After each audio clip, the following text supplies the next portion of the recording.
A la meva família li encantava. És més, algun membre de la meva família m'havia dit alguna vegada no te'l mereixes, la meva pròpia família. Que dur és això, no te'l mereixes, o tu què has de dir d'ell, no?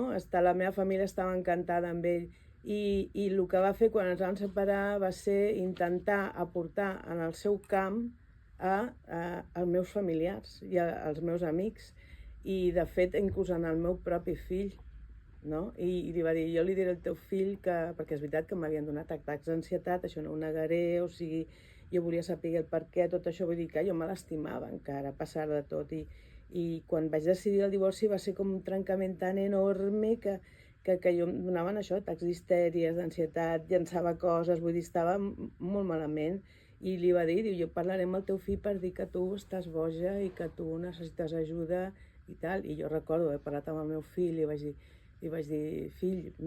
Que no era fill seu. No, gràcies a Déu no tinc fills amb ell. I llavors li vaig dir, fill, m'ha dit això. I diu, mama, això per mi va ser molt alentador perquè ell em va dir, mama, jo sé qui ets tu i qui és ell, no? I va ser ja definitiu saber que jo tenia aquest apoyo. Després vaig tindre que guanyar-me de nou a la meva família al meu costat.